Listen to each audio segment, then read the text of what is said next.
Questão 5.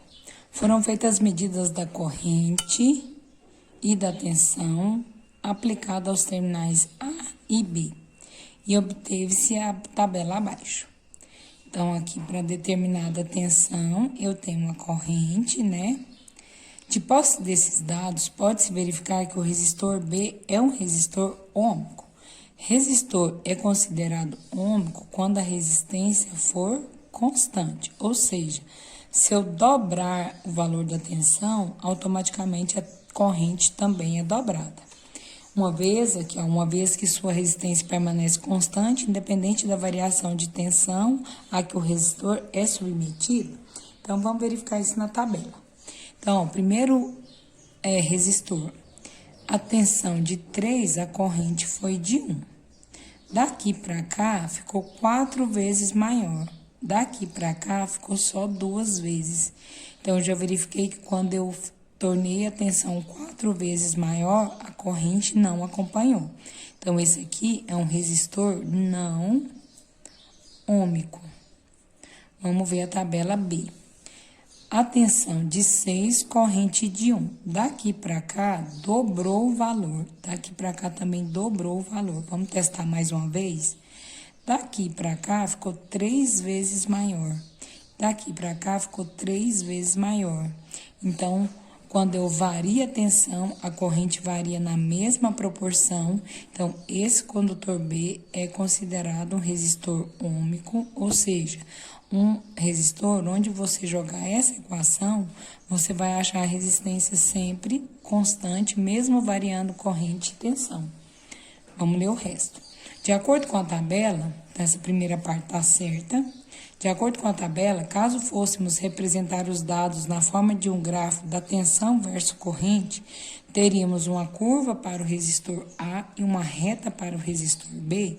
Isso, quando o condutor é ôhmico, o gráfico da corrente versus tensão é uma reta e do outro é uma curva, ok?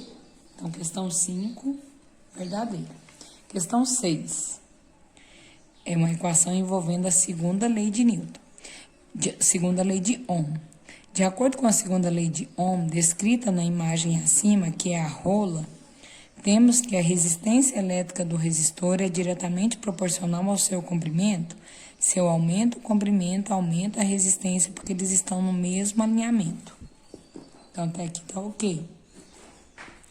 Porém, a resistência é inversamente proporcional à sua área de secção. Se o fio fica mais grosso, a resistência tende a diminuir. Então, são inversamente proporcionais, certo? E depende ainda do material do qual é feito o condutor, que é o rolo, certo? Sendo assim, se dobrarmos o comprimento do fio e mantido a temperatura constante, temos que a sua resistência também dobrará, sim, porque são grandezas diretamente proporcional. Então, questão 6, verdadeira. Questão 7. Também uma parte teórica envolvendo a segunda lei de Ohm. Um eletricista de beira de esquina, recém-casado, deseja construir uma casa e cuidar da parte elétrica da mesma e, para tanto, toma as seguintes atitudes pensando em 2 itens: segurança e economia. Para tanto, coloca um fio condutor fino, de boa qualidade, consequentemente mais barato, porque é fino, né? Para alimentar um conjunto de aparelhos eletrônicos da sala com as referidas potências. Com isso, ele garante que, quanto mais fino for o fio que ele vai utilizar, menor será a sua resistência elétrica. Vamos analisar aqui na minha equação. Se o fio é fino, se eu diminuo a área, quem aumenta? A resistência. Então, olha só o que ele disse. Se o fio for fino, menor será a sua resistência. Se eu diminuo a área, aumenta a resistência. Então, essa parte aqui está errada. Questão 7 é uma questão falsa.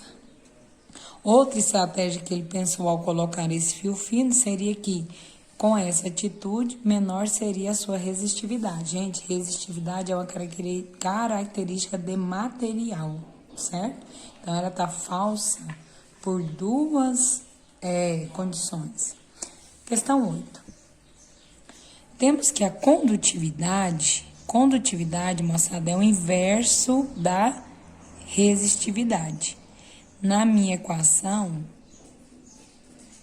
esse aqui é a grandeza, o ρ é da resistividade. Eu estou falando da condutividade, ser mais condutor. Caracteriza a estrutura do material. Já a resistência elétrica de um fio é determinada pelas suas dimensões, pelas propriedades estruturais do material, ou seja, a resistência de um fio pode ser determinada conhecendo o comprimento e a área. Ok, aí ele pergunta, deu uma tabela da condutividade. Então, dentre esses 5 materiais, qual é o melhor para conduzir energia? Então, eu tenho que o melhor para conduzir é o cobre, a prata, o alumínio, o tungstênio e o ferro. Então, eles são bons condutores.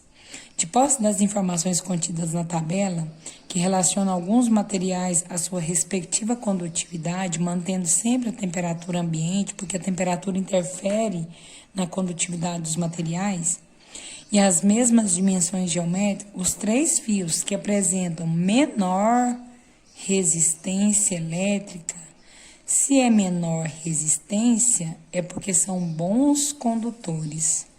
Então, inicialmente, o melhor condutor é a prata, depois é o cobre, por último, o alumínio. Então, quem tem menor resistência é porque são bons condutores. Já que a tabela é da condutividade, quanto maior for esse valor, mais condutivo o meio material é, menor resistência ele vai oferecer. Então, questão 8, questão verdadeira.